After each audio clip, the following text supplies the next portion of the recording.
They called him Moshe the Beadle, as though he had never had a surname in his life. He was a man of all work at a Hasidic synagogue. The Jews of Siget, that little town in Transylvania where I spent my childhood, were very fond of him. He was very poor and lived humbly. Generally, my fellow townspeople, though they would help the poor, were not particularly fond of them. Moshe the Beadle was the exception. Nobody ever felt embarrassed by him. Nobody ever felt encumbered by his presence.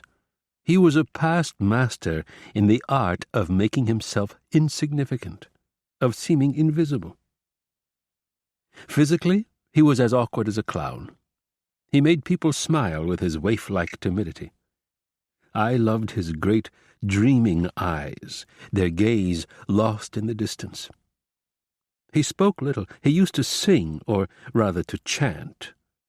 Such snatches as you could hear told of the suffering of the divinity, of the exile of Providence, who, according to the Kabbalah, awaits his deliverance in that of man. I got to know him toward the end of 1941. I was 12. I believed profoundly.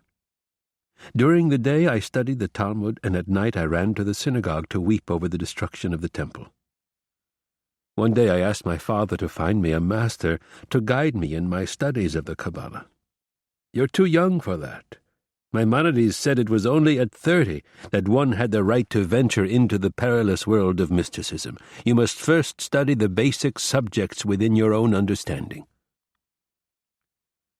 My father was a cultured, rather unsentimental man. There was never any display of emotion, even at home. He was more concerned with others than with his own family. The Jewish community in Siget held him in the greatest esteem. They often used to consult him about public matters and even about private ones. There were 4 of us children. Hilda, the eldest, then Bea. I was the third and the only son. The baby of the family was Tzipora.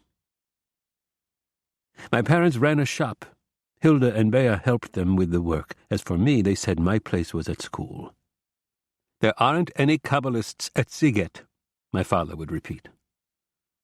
He wanted to drive the notion out of my head, but it was in vain. I found a master for myself, Moshe the Beadle.